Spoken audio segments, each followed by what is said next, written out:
자, 내용은 일단 미생물이 뭔지 좀 이해를 시켜드리고요. 그 중에서도 장내 미생물로 좀 좁혀서 이들이 어떻게 활용이 되고 있는가 하는 기본적인 내용을 말씀드릴 거고요. 그 다음에는 운동과 장내 미생물이 왜 관계를 맺을 수 있는가 하는 부분을 잠깐 짚고요. 운동과 관련해서 이 미생물 연구가 어떻게 진행되고 있고 그 방향은 어디로 갔으면 좋겠는가 하는 어떤 의미에서 좀 큰 그림으로서 제언을 제가 드리는 것으로 마무리를 하려고 합니다. 그리고 사실 저희 실험실에서 최근에 나왔던 연구 결과들은 그 다음 이어지는 발표자, 사실은 이제 저희 연구실에서 석사를 하고 지금 전문적으로 이 마이크로바이옴 쪽을 하는 곳에 가서 박사를 지금 거의 끝내가고 있는 저기 학생이었고요. 지금은 이제 제가 이제 선생님이라고 이제 부르도록 하겠습니다. 거기서 발표를 저희 연구실에서 나왔던 거에 대한 걸 중심으로 해서 좀 더 이제 깊이 있는 연구 관련된 내용을 얘기를 해드리도록 하겠습니다. 자, 먼저 미생물이라는 거는 뭐 아실 수도 있습니다만 크기가 좀 작아서 맨눈으로는 확인할 수 없는 생물이나 또는 비세포성 생물체를 의미하고요. 전반적으로는 크기가 작다는 게 가장 큰 특징 중에 하나일 겁니다. 그래서 앞에 미자란 말을 붙이는 거고요. 그렇지만 이들은 우리가 생각하는 것보다 이 세상에 뭐 없는 곳이 없고요. 간섭하지 않는 어떤 생물학적 그 기능이 없다고 얘기를 해야 할까요? 그래서 엄청나게 이 모든 생태 과정에서 중요한 역할을 하고 있다 하는 점을 말씀드리겠습니다. 자, 먼저 그걸 생물학적으로 그 계통을 좀 알아봐야 될 필요가 있는데요. 물론 요즘 여기에도 이제 여러 가지 얘기가 다른 얘기들이 있습니다만 옛날에는 우리가 이제 배울 적에 개에서부터 시작을 했었는데 지금은 이제 도메인 쪽 얘기를 하고 있고요. 세 개의 도메인으로 나누는 경우도 있고 다른 분류 체계도 물론 있습니다. 그래서 보편적으로는 세균, 고세균, 진핵생물로 나누고요. 그 중에 이제 개로 들어가면은 저렇게 프로캐리엇, 프로티스타, 그러니까 뭐 원핵생물 뭐 이런 식으로 해서 쭉 나눠가지고 식물, 동물까지 해서 5개로 보통 나눈 조금 더 익숙한 체계가 있고요. 그 밑으로 문, 강, 목, 과, 속, 종으로 점점점 세분화되어 갑니다. 그래서 대표적으로 호모 세이피언스, 즉 현생 인류, 좀 현명한 자라는 뜻이겠지만 요거는 이제 종에 해당하는 거고요. 그래서 이러한 내용들이 쭉 이렇게 그 계통별로 나눌 수가 있는데 특히나 이 미생물 관련해서의 연구에서는 대부분 파일럼, 즉 문에 대한 얘기를 많이 할 거고요. 그 다음에 지너스와 스피시스, 속과 종에 대한 얘기를 주로 합니다. 자, 세균만 한번 그 계통 분류를 따라가 보면은요. 먼저 박테리아, 즉 세균이죠. 도메인에서. 그럼 문으로 내려오면 문에 한 30가지가 있어요. 이 30가지 중에서 한 가지가 예를 들면 포미큐티스라는 문이에요. 그러면 그 밑으로 내려가면 그 안에 또 5가지 종류의 클래스가 있는데 그 중에 하나가 바실리라는 게 있고요. 요걸 또 내려가면 또 세분화가 되겠지만 그 중에 하나만 쫓아가 본다면 락토바실라리가 있고요. 그리고 패밀리로 내려오면은 락토바실러스가 있고요. 그 다음에 내려가면 락토바실러스가 있고요. 그래서 이게 이제 지너스 레벨이에요. 그 다음에 이제 드디어 종으로 내려오면 쓰는 게 좀 달라집니다. 그래서 락토바실러스 플랜타룸이라는 걸 예를 든다면 스피시스는 2개의 단어를 써서 명칭을 사용한다 하는 점. 그 다음에 첫 번째 단어는 대문자로, 두 번째 단어는 소문자로 시작하고 쓸 때는 라틴어로 쓰거나 아니면 밑에 밑줄을 긋는다 하는 게 공식적인 표기 방법입니다. 그런데 요즘 와서는 여기에 이제 서브 스피시스, 그러니까 아종, 종 밑에 있는 것까지도 다루는 경우들이 있습니다. 자, 미생물학이 어떻게 발달을 했을까요? 하면 이 미생물에 우리 주변에 존재한다는 것에 대한 짐작과 이해는 아주 고대에서부터 있어 왔습니다. 그런데 보이지 않으니까, 감지할 수가 없으니까 거기에 대해서 연구할 수도 없었겠죠. 그러다가 갈릴레오가 사실은 멀리 있는 걸 보려고 망원경을 만들기 위해서 렌즈의 개념을 학술적으로 해서 어떤 광학적인 개념을 만들어 놨는데 이거를 거꾸로 아주 조그만 걸 보는데 적용을 한 것이 16세기의 레이우엔후크. 이 사람이 오른쪽에 보이는 것과 같은 저런 초보 현미경을 만들었습니다. 그래서 잘 재수가 좋으면 아주 조건이 맞으면 300배까지도 확대가 가능했다고 얘기를 합니다. 이게 그러니까 보시면은 요 부분 요 끝에 바늘 같은 데다가 살짝 시료를 올려놔요. 그리고 여기 렌즈가 있습니다. 그리고 요걸 손으로 밑을 붙잡고 요 부분을 돌려가지고 초점을 맞추는 겁니다. 빛을 향해서. 그러면 좀 들여다볼 수 있는, 이게 가장 처음 나온 현미경입니다. 자, 이게 되면서 이제 작은 애들을 우리가 보기 시작한 거죠. 자, 그러다 보니까 소리가 들리나요? 배양 기반 연구법이 확립될 필요가 있었다라는 얘기가 지금 여기 있는데요. 마이크가 갑자기 좀 달라진 것 같은 느낌이. 괜찮습니까? 네? 요거요? 시간이 없는데, 네. 다가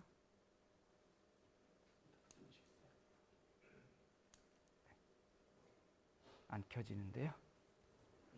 안 들어오는데요. 어쩐지 꺼진 것 같아서 하다가. 네. 제가 시간 때문에 육수하고 나가는 거는 이걸로 되는 거죠? 네네네. 예, 알겠습니다. 자, 배양 목소리를 좀 키우겠습니다. 배양을 한다는 얘기는 뭐냐면 미생물이 있더라도 한두 마리 가지고는 연구가 안 된다는 얘기죠. 그래서 이거를 많이 키워내야 한다는 그런 개념이 이제 즉 배양이고요. 이런 연구법이 확립이 되면서부터 미생물 연구가 가능해지기 시작한 거고요. 바스트웨르 잘 아시죠? 1980년대에 자연 발생설 어디 뭘 닫아놨는데 어느 날 보니까 그 안에 뭐가 생겨 있고 썩어 있더라. 이 안에서 뭐가 생겼을까? 이거 미생물이다. 근데 얘는 어디서 왔나? 스스로 생겨났네? 하는 생각을 했다가 드디어 그건 아니다. 얘를 싹 죽이면 더 이상 다른 데서 생물이 접근할 수가 없으면 이렇게 해서 번식하지도 않는다 하는 그런 어떤 멸균의 개념이 생기고요. 코흐가 결국은 이게 우리 인체가 가지고 있는 질병들하고도 관련이 있다. 즉 한마디로 병원균의 역할을 하는 미생물들이 많다 하는 것을 또 알아내게 됩니다.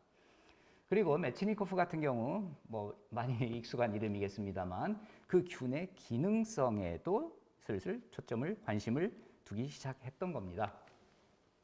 그런데 질병의 원인체라는 그런 부정적인 인식에서부터 연구가 사실은 관심을 많이 집중을 받았고요.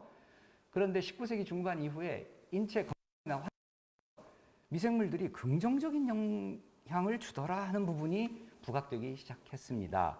그래서 요즘에 와서는 오히려 위생가설, 하이진 하이파터시스, 그러니까 너무 깨끗하고 멸균된 환경이 오히려 질병을 유발할 수도 있다라는 개념까지도 발달이 되는 거죠.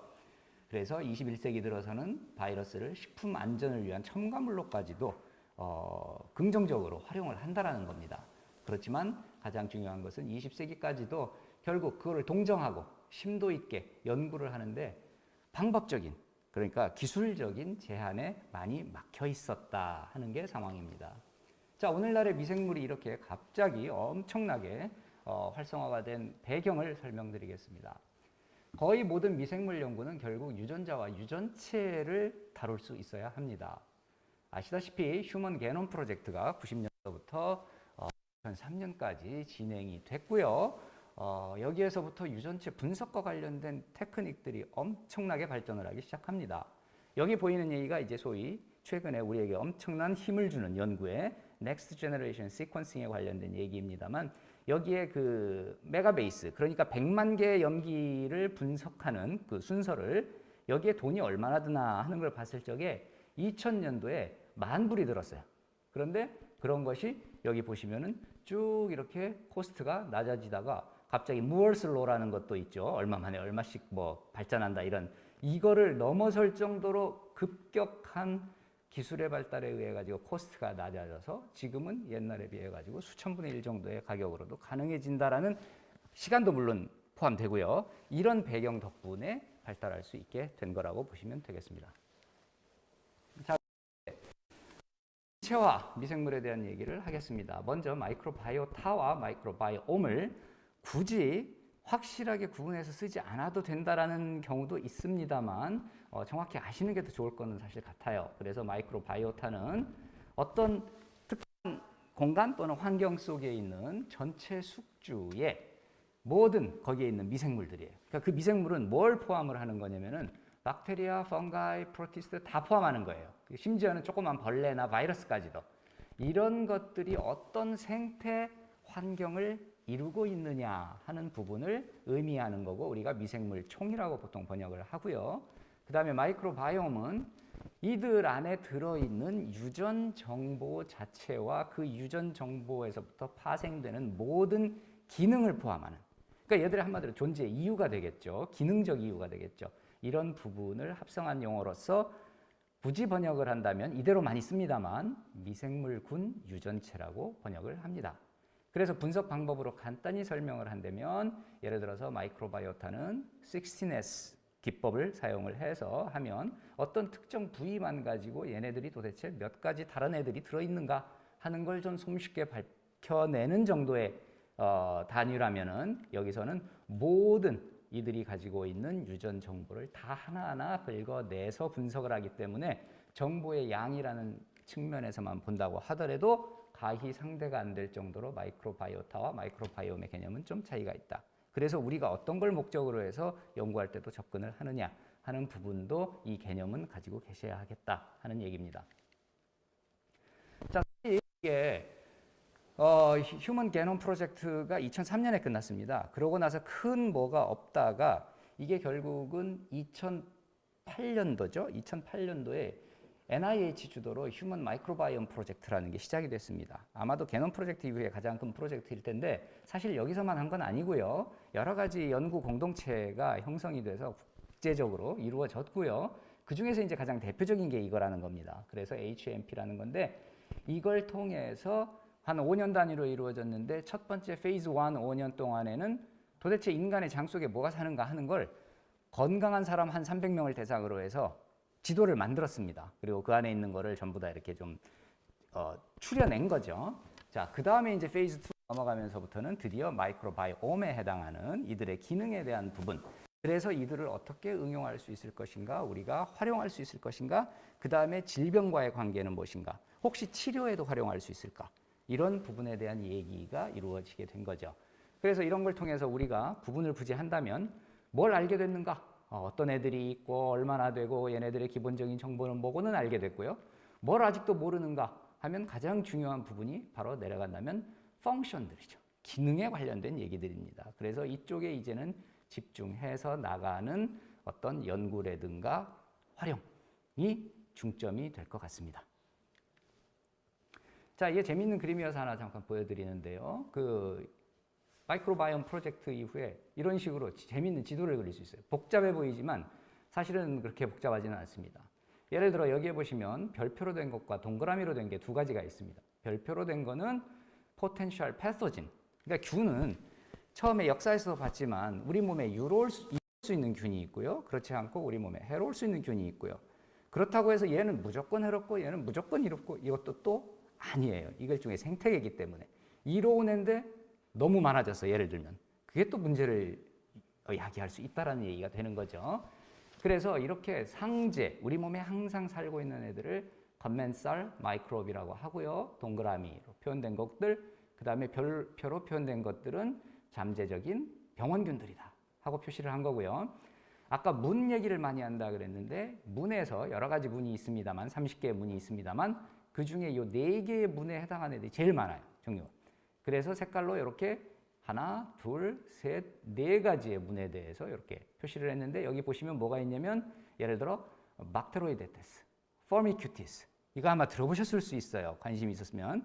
그래서 혹시나 쉬운 이름으로 뭐 뚱보균, 날씬균 이런 거를 들어보셨나요? 그래서 우리 인체 속에만 해도 이 두 문의 비율, 그러니까 이 하늘색과 초록색에 해당하는 이 초록색 요 얘네들, 그 다음에 하늘색 얘네들, 요 두 개의 비율을 놓고서 이게 더 많으면은 좀 똑같은 다이어트 습성을 가지고 있더라도 살이 찔 가능성이 높다. 아니면 그 반대다. 이런 얘기.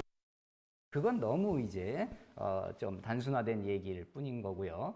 그래서 이런 것들을 다 우리가 엄청나게 많은 정보를 획득을 했지요. 자, 여기 보시면 책도 제가 한번 보여드리는데요. 인간은 왜 세균과 공존해야 하는가? 그 다음에 이 제목이 재미있습니다. 10% 인간. 자, 이런 미생물들이 우리 장 속에 살고 있고 장뿐만이 아니라 다른 곳에도 있지만 이들이 가지고 있는 유전적인 정보의 양은 당연히 인간이 가지고 있는 모든 세포가 동일한 유전 정보를 가지고 있게 되겠는데 그 유전 정보의 양에 비했을 때에 과연 누가 더 주인인가 하는 얘기를 본다면 워낙 미생물들은 종류가 많기 때문에 만약에 외계인이 와서 싹 인체를 호모지나이즈 해가지고 메타지노믹 분석을 한다 그러면 유전 정보의 양이 인체로부터 유래하는 게 과연 얼마나 될 것인가 이런 식으로 생각을 한다면 우리는 겨우 10%밖에 주인이 아니지 않겠느냐 하는 그런 유사한 개념의 책입니다. 자, 그래서 요즘 발달을 하고 파생됐죠. 그래서 의학미생물학 굉장히 활발합니다. 이게 병원균에 대한 게 주로 많이 있겠지만, 그 다음에 여기 치료제라든가, 그 다음 미생물 생태, 산업미생물, 그래서 환경에 대한 얘기도 많이 들어가고 있고요. 그 다음에 무시할 수 없는 게, 아니면 가장 중요한 것 중에 하나일 수 있겠는데, 바이오 인포머틱스라든가 면역이라든가 단백질 체학이라든가 뭐 메타지노믹스라든가 뭐 이루 헤아릴 수 없는 많은 생명 시스템 과학 쪽의 얘기들이 이루어지고 있습니다. 자, 이제는 장내미생물로 조금 좁히면 장내미생물 연구에 있어서 일종의 그 마일스톤이라고 얘기를 할 수가 있습니다. 이 단계가 있었기 때문에 지금 이 자리에 왔다라는 거죠. 균들은 특히나 장에 사는 애들은 혐기성인 경우가 대부분이에요. 그래서 즉 산소가 있으면 살 수가 없어요. 배양도 못해요. 그래서 이걸 배양할 수 있는 기술을 만들었던 것. 1944년도에. 그 다음에는 이건 이제 분변 이식이에요. 그래서 문제가 굉장히 많이 생겼는데 도대체가 무슨 약을 써도 듣지 않아요. 그 대표적인 것 중에 하나가 클로스트리디움 디피실리에 의한 장 감염증이에요. 자, 이건 치명적이에요. 자, 이걸 나을 수가 없는데 바로 건강한 사람의 분변을 그대로 그 사람의 마이크로바이오타를, 이제 무슨 말인지 아시죠? 요거 그대로 갖다 친 거예요. 그랬더니 낫는 경우가 많더라 하는 거죠. 근데 문제는 뭐냐면 이 통제가 된 약과 같은 게 아니기 때문에 부작용도 있어요. 자, 그러다 보니까 이 정도 이제 세밀하게 들어가야 되는데 60년대에 들어가 가지고 무균 동물을 만들어 가지고 여기에 장내 미생물을 이식을 해서 이들이 어떻게 작동을 하게 되는가, 생체 환경 속에서 하는 부분을 할 수 있는 방법이 드디어 완성이 되는 거죠. 그리고 최근에 와서는 바로 이게 이제 폭발적인 증가를 일으킨 그 기본적인 얘기가 되겠습니다만, 소위 말해서 유전자 정보를 해독해낼 수 있는 아주 빠르게 정확하게, 그래서 이게 이제 시퀀싱 기술이 결국은 장내 미생물 연구에 어떤 폭발적인 출구를 열었다, 이렇게 보시면 되겠습니다. 자, 여기에는 인체에 보면 어디에 주로 있느냐 하면 외부하고 접촉하는 데 있어요. 소화관도 다 외부하고 연결되어 있다고 사실은 보시면 되는 거죠. 자, 보면은 피부, 그 다음에 호흡계통, 그 다음에 소화기, 생식기, 이런 쪽에 주로 미생물들이 많이 살고 있고요. 그 중에서 가장 많은 수는 당연히 장내 세균들입니다. 자, 장내 미생물의 계열을 보면 이건 조금 옛날 자료이긴 합니다만 전체를 합한다면 한 1, 2kg 정도 무게가 된다고 생각이 되고요. 그 다음에 얘네들의 숫자를 이제 여기서는 말씀드리고 싶었는데, 여기서는 옛날 저거라서 한 인체 세포수보다 한 10배는 된다. 그러니까 세포수를 다 사람마다 다르지만 50에서 60조 정도 보통 얘기하죠. 그러면 이거를 수백 조 개에 있다 그랬는데, 요즘 와가지고는 그 정도는 아니다. 많아봤자 뭐 비슷하거나 뭐 2배까지는 안 되지 않겠나. 사람에 따라 좀 달라질 수는 있겠습니다만, 그래서 그걸 적용을 한다면 아마 우리 장에 있는 미생물을 다 쭉 일렬로 세운다면 아마 여기서 미국까지는 가지 않을까. 뭐 이런 정도의 개념으로 이해를 하시면 될 것 같습니다. 자, 이게 이제 재밌는데요. 장에서 보면은 이제 위에서부터 시작을 하죠. 쭉 내려가서 뭐 12지장, 공장, 회장을 지나가지고 쭉 가가지고 대장으로 이렇게 가는데, 가면서 보면 이 숫자가 점점 늘어납니다.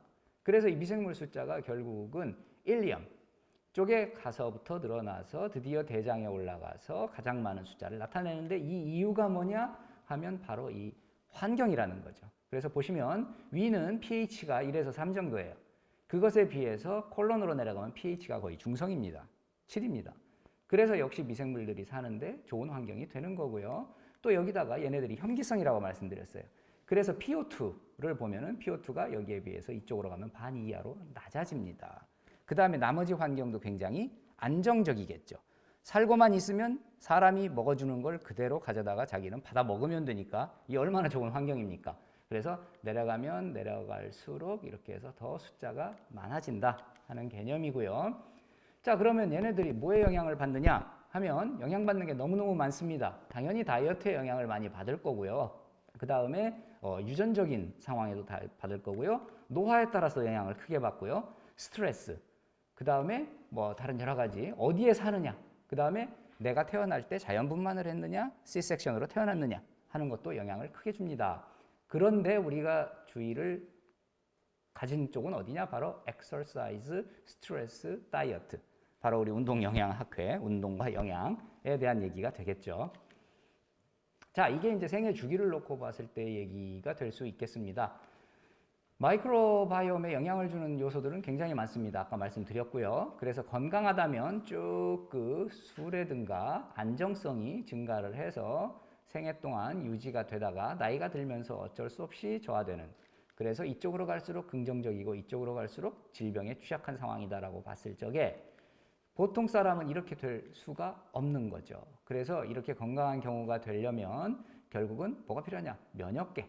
그 다음에 여러 가지 뭐 에너지나 영양소나 비타민, SCFA가 충분히 미생물을 통해서 공급을 받고 이게 서로 주고받는 거야. 우리가 먹을 걸 내려주는 대신 미생물들도 우리한테 보상을 해요. 그 대표적인 가 예를 들어서 영양소 중에 우리가 소화 못하는 것들, 그 다음에 에너지도 일부, 그 다음에 가장 중요한 것 중에 하나가 short-chain fatty acid, 그 다음에 비타민들. 비타민 같은 경우는 아마 뭐 다양합니다만 균에 따라서 주로 이제 수용성 비타민 계열 B, C 아니면 K 이런 애들을 미생물을 상당히 공급을 우리가 받습니다, 사실은. 자, 그렇게 하고 만약에 이게 안 된다. 근데 어떻게 해서 안 되느냐? 제일 대표적인 게 항생제 같은 경우, 그 다음에 산화 스트레스라든가 다른 감염이라든가 이런 거에 의해서 이렇게 저해를 받는다는 거죠. 그러면 이 상황이 건강한 상태보다는 질병 상황에 가까워지는 거죠. 이렇게 해서 지나가는 게 생의 변화입니다.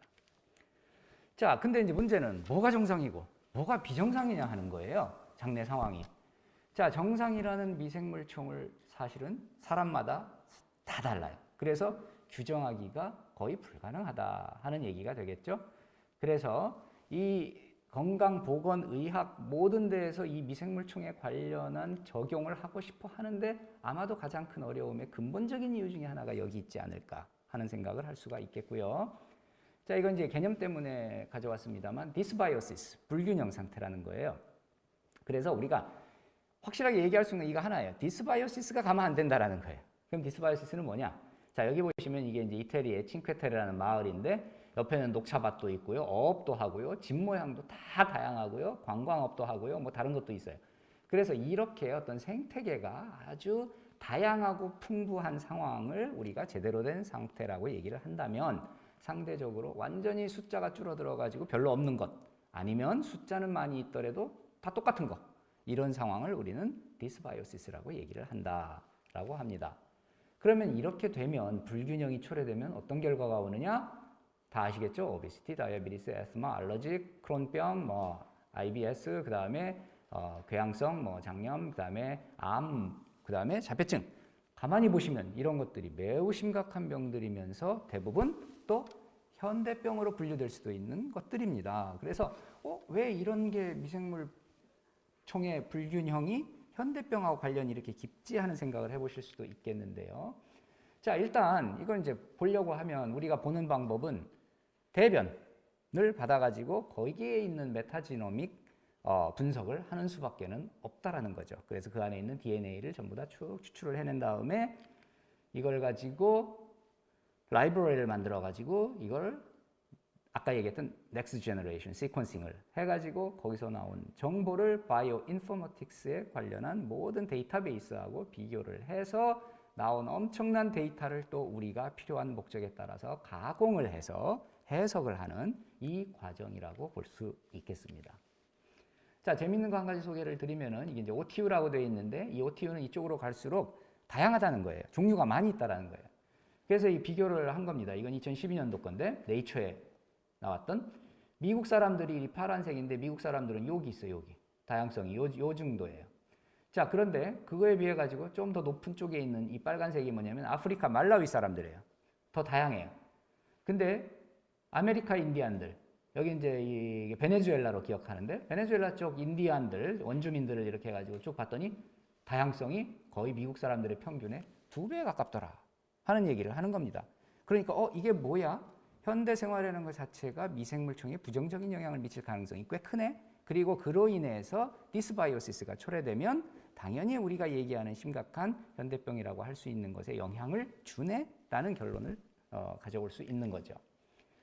자, 나중에 나오기 때문에 이건 좀 그래서 설명 안 하려고 했다가 자, 알파 다이버시티라는 걸로 얘기를 합니다. 이거는 샘플 내에서 도대체 얼마나 많은 미생물이 있느냐, 그리고 걔네들은 어떤 종류로 얼마나 다양한 애들이 있느냐, 뭐 이런 걸 보는 게 이제 알파 다이버시티라는 개념이에요. 그러니까 하나의 그 샘플 안에서. 그 다음에 베타 다이버시티라는 건 뭐냐면은 하나의 샘플이 아니라 여러 샘플. 그러니까 나와 저기 계신 분, 나와 미국 사람, 이런 식으로 해서 구분을 해내는 그런 다양성에 대한 얘기를 베타 다이버시티라고 표현을 하고요. 얘도 뭐 써놨습니다만. 자, 그렇게 해서 본다면 예를 들어서 이런 게 있죠. 그래서 장내 쪽에 있는 것의 다양성에 비해서는 입 쪽에 그 구강균 쪽이라든가 아니면은 뭐 호흡기 쪽에 있는 애들이 훨씬 더 이 폭이 넓은 거죠. 자, 요 얘기는 좀 이제 복잡해서 생략하겠습니다. 자, 내 속엔 미생물이 너무도 많아, 또는 장내 세균 혁명. 그래서 여기에서 재미있는 그림이 이건 하나가 있어요. 브레인하고 장이 연결이 되어 있습니다. 아마 들어보셨을 겁니다. 고전 개념에서도 장, 뇌, 축이라는 말을 gut-brain axis라고 밀접하게 연관이 되어 있다는 거예요. 처음에 생명이 탄생하면서부터 발생을 해가지고 점점점 복잡한 생물이 됐을 텐데 가장 먼저 생겨난 게 뭘까요? 하면은 사실은 신경계통보다는 소화계통입니다. 먹어서 에너지가 공급되어 살 수 있기 때문에. 그리고 걔네들이 이제 신경계통으로 발달을 한 거예요. 그래서 둘은 초기이면서도 밀접한 관계를 가져요. 그래서 여러분 잘 아시잖아요. 머리가 별로 상태가 안 좋아요. 그러면 소화 안 되고요. 뭘 잘못 먹어서 뭐가 아프면 머리가 안 돌아가죠. 자, 그건 뭐 아주 쉬운 예입니다만 이 두 개는 밀접한 관계를 맺는 축이다 하는 얘기고요. 자, 이제 이 것 마이크로바이옴이 이런 여러 가지 학문적인 접근이 가능한 이 내용이 영향을 이렇게 해서 많이 받는다는 겁니다. 가장 대표적인 영향이 이제 우리가 얘기하면은 항생제 안 먹어야 되고 프로바이오틱을 먹으면 도움이 될 수 있는가? 뭐 이런 주제들에 대한 기본이 되는 얘기입니다. 자, 그래서 간섭을 어떻게 하느냐? 아까 얼핏 소개해드렸던 분변 이식이 있겠고요. 그 다음에는 항생제. 항생제는 일종의 그냥 여기 이 안에다가 뭐 막말로 폭탄 던지는 거예요. 그러면 어느 놈이 죽을지 모르지만 거의 다 멸살을 하는 거예요. 그래서 이것도 하나의 간섭 방법이 되겠죠. 그렇지만 긍정적으로 본다면 이런 게 있어요. 프로바이오틱, 프리바이오틱, 신바이오틱, 포스트바이오틱. 프로바이오틱은 미생물을 직접 유익하다고 생각되는 애들만 골라 넣어주는 거고요. 프리바이오틱은 얘네들이 먹고 살 거를 우리가 그냥 식이 섭취를 통해서도 줄 수 있지만 아예 특별한 것들만 골라가지고 더 잘 먹여준다는 얘기고요. 신바이오틱은 이 두 개를 섞었다는 얘기고, 포스트바이오틱은 이러한 환경 속에서 얘네들이 만들어내는 모든 메타볼릭 바이 프로덕트들 아니면 이런 애들의 기능까지를 포함한 것을 포스트바이오틱이라고 얘기를 합니다. 그런데 문제는 뭐냐? 아까 말씀드렸던 개인의 장내 미생물총과 마이크로바이옴 특성이 다르기 때문에 one size fit all. 그러니까 뭐 하나를 주면 다 사람들에게 거의 다 좋아. 예를 들어 타이레놀을 주면 거의 모든 사람이 열이 내려. 이런 게 없다라는 겁니다. 이건 아마. 네. 자, 그 대표적인 재미있는 예 중에 하나가 인삼사포닌이에요. 저 이제 인삼 연구도 예전에는 많이 했었었는데 이걸 먹게 되면 결국 진세노사이드의 흡수가 일어나야 돼요. 그래야 기능을 하겠죠. 근데 바로 이 과정에서 미생물이 관여를 하더라는 겁니다. 그래서 한국 사람 중에서 한 30%가 인삼을 먹어도 별로 나는 효과가 없어. 아니면은 막 열이 나는 것 같아. 이런 예가 있는데 그 이유를 찾아봤더니 결국은 이 사람들의 장내 미생물 총에 의한 부분이 꽤 크더라는 얘기입니다. 자, 그다음. 자, 국내 프로바이오틱스 시장을 보면은요, 엄청나게 폭발적으로 증가를 합니다. 한 5년 사이에 이렇게 증가를 하고요. 작년에 가장 많이 판매된 기능성 식품이 아직은 홍삼이에요. 그렇지만 2등이 프로바이오틱스가 됐습니다. 바로 늘고 있죠. 계속 연차별로. 홍삼은 상대적으로 줄어드는 편이고요. 자, 건강기능식품법에 의해서 관리를 받습니다. 프로바이오틱 관련 제품은요. 그래서 일반 건강식품이 아니라 건강기능식품이다 하는 부분이고요. 최근에 일부 개정이 고시가 됐는데 그 내용은 뭐냐면은 예전에는 파우더 또는 이제 태블릿 이런 식으로만 가능했는데 이제는 액상 형태로도 제조가 가능하다. 뭐 이런 내용도 있고요. 그다음에 우리나라에서 식약처에서 인정이 되고 있는 19개의 균주가 정해져 있습니다. 그래서 생균으로 1억 CFU 이상이 함유되어 있어야 하며 얘네는 이 5개의 문에서 얘기를 한다면 여기에 들어있는 얘네들 종류는 이렇다 해서 아예 정해져 있습니다. 자, 그러면 이제 운동 쪽으로 넘어가겠습니다. 자, 요게 이제 퍼블리케이션을 봤는데요. 마이크로바이옴하고 마이크로바이오타에 대한 연구가 2000년 중반에 확 올라가요. 왜 그랬나? 보면 여기에 보시면 휴먼 마이크로바이옴 프로젝트가 이때 진행이 돼요. 그래서 이걸 계기로 해서 엄청나게 그야말로 폭발적으로 이런 거 별로 없습니다. 이런 주제. 이렇게 해서 늘어난 퍼블리케이션이 확인이 되고요. 그 중에서도 특히 이제 운동 관련해서 이제 본다면 이런 식으로 이제 운동은 그거보다는 좀 늦었죠. 그렇지만 2010년대 초반, 그러니까 지금으로부터 한 7, 8년 전서부터 늘어나기 시작을 합니다. 자, 마이크로바이옴에 대한 연구가 미국 같은 경우 제일 많죠. 당연히. 그 다음에 중국 꽤 많아요. 그런데 exercise microbiome 이란 주제로 나간다면 역시 마찬가지의 순서를 가지고 있습니다. 근데 우리나라가 이쪽 연구 많이 하거든요. 근데 일반 마이크로바이옴에 대한 연구는 이 정도 등수에 있다라면은 exercise microbiome은 요거보다는 좀 낮아요. 그래서 이런 부분도 참고가 될 것 같고요. 그 다음에 exercise microbiota, microbiome 해서 구분해서 검색을 해보면 뭐 있겠지만 처음에 말씀드린 것처럼 큰 차이는 두지 않고 혼용되는 경우도 좀 있기 때문에 앞으로는 좀 그러지 않았으면 하는 게 제 바람이긴 합니다만, 자, 이렇게 되고 있습니다. 자, 이쪽에 대해서 운동에 대해서 마이크로바이옴이 어떻게 영향을 주느냐 하는 연구는 당연히 동물로부터 먼저 시작이 됐습니다. 그래서 여기 나오는 얘기는 동물들에 대한 얘기입니다. 그래서 이걸 했더니 뭐 앵사이어티 쪽에 개선이 됐다. 그 다음에 오비시티 쪽에 됐다. 그 다음에 환경 오염 물질에 의한 손상에도 긍정적인 효과가 있었다. 뭐 이런 얘기들이에요. 근데 그에 비해서 이게 이제 드디어 사람에 대한 운동에 대한 얘기가 바로 직접적으로 나오는 겁니다. 그래서 운동을 하게 되면 나타나더라 하는 게 확인이 됐고요. 그래? 그러면 운동을 얼마나 해야 되는데? 그래서 이제 두 번째 나온 게 그 프로페셔널 운동 선수들, 프로 선수들을 대상으로 해서 일반인과 비교를 했습니다. 그랬더니 이 사람들이 보다 좀 뭐라 그럴까 바람직한 패턴을 가지고 있더라 하는 얘기가 나왔고요. 자, 그래서 운동이 미생물청에 영향을 줄 수 있는 기전에 대한 제한이 이런 식으로 해서 그래프가 그려질 수 있는 상황까지 옵니다. 그래서 중요한 부분들이 예를 들어 SCFA라든가 바이레시드라든가 여러분 보신 것들 많아요. 옛날에 연구하셨던 거, 뭐 히샥 프로틴 70이라든가 뭐 다른 것들, IL이라든가 뭐 이런 거 등등이 다 연결이 돼서 장내 미생물청에 영향을 주더라. 자, 이제 운동과학에 관련한 요걸 빨리 진행을 하고 이제 끝내도록 하겠습니다.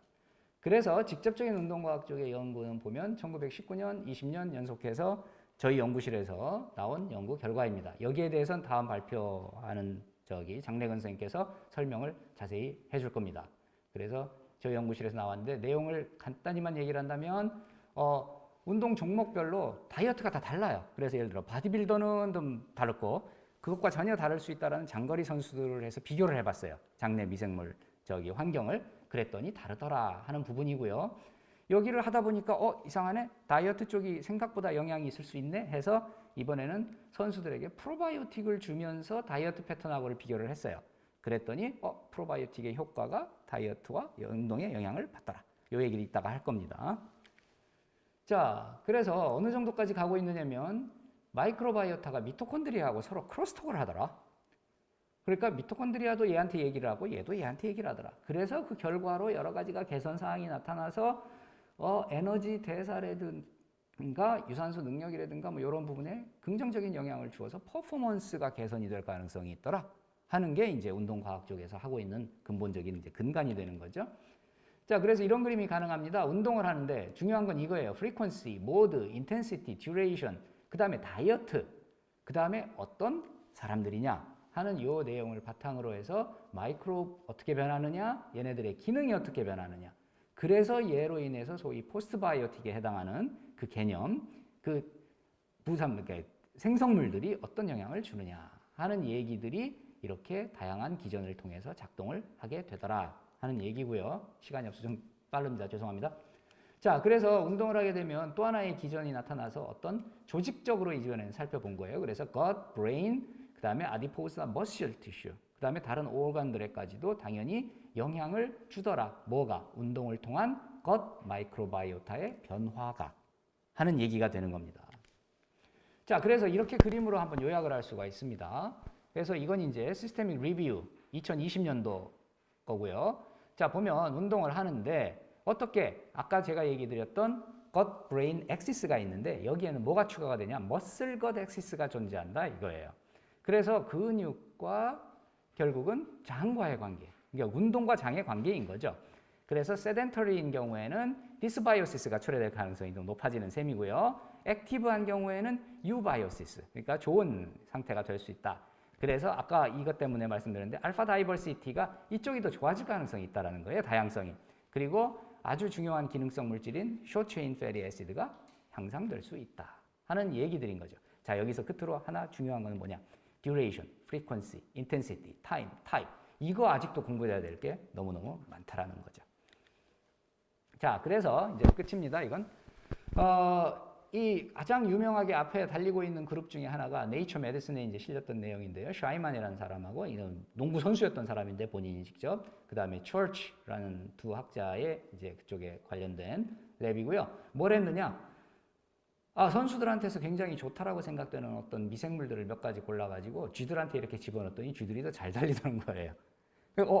이게 이제 또 아이디어가 되는 거죠. 그래서 여기서 회사도 만들었고요. 핏바이오믹스라고. 그래서 여기서 소화, 에너지 공급, 그 다음에 피로 회복, 그 다음에 수면 개선까지도 포함해서 여기서 자기들이 연구했던 미생물 종 중에 하나를 그 이름에서 직접 거기서 유래하진 않았습니다만 따가지고 넬라라는 걸 만들어가지고 시판을 하고 있는 이런 사례를 이건 광고하는 게 아니고요. 저하고 아무 관계 없습니다.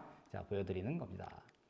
자, 그래서 이제 가능한 연구 주제들로서 이런 식으로 마이크로바이오타의 전달 인식 효과를 우리가 볼 수도 있고요. 운동선수들 종목별로 피부 미생물 특성도 굉장히 중요할 것 같아요. 이게 이제 화장품이나 이런 거 관련해서 저희 경희대학교도 이거 하시는 분이 한 분 계시고요. 그 다음에 수동적 운동 보조기구의 영향, EMS를 하느냐 아니면 크라이오테라피를 하느냐 이런 것도 분명히 영향을 줄 거예요. 자기가 발론터리 엑서사이즈를 하는 거하고 다르게. 그 다음에 제가 또 관심 있는 게 장애인입니다. 그래서 장애인들은 이 장 환경이 굉장히 달라요. 장애인 선수들이. 그래서 이 친구들에게는 이 배변 기능이 아주 치명적이에요. 그래서 이 부분에 대한 특성을 보는 연구. 그 다음에 아까 얘기했던 프로프리신 포스트바이오틱을 에로고제닉으로 할 수 있느냐 하는 내용들에 대한 주제를 제가 제안을 드리는 거고요. 이게 이제 걱정에서 끝입니다. 마지막 슬라이드고요. 제안. 운동과학 기반 연구자로서 주도 가능한 학술적 기초가 확보가 되지 않으면 이 연구 뛰어들기가 어렵다 하는 얘기고요. 관련 실험 여건에 대해서 뭐가 필요한지 얼마나 들어갈지 이런 거에 대한 인지가 정확히 필요하다. 그러니까 무턱대고 갈 때가는 아니다. 융복합적인 공동 연구 구조가 반드시 필요하고요. 이 데이터에 대한 가공 및 해석 능력의 수준을 세팅을 해야 돼요. 어디까지 우리는 할 것인가? 우리 실험실에서는.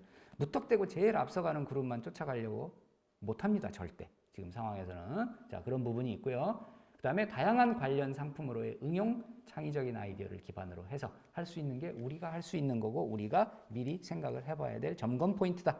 이렇게 말씀드리면서 제 발표 끝내도록 하겠습니다. 감사합니다.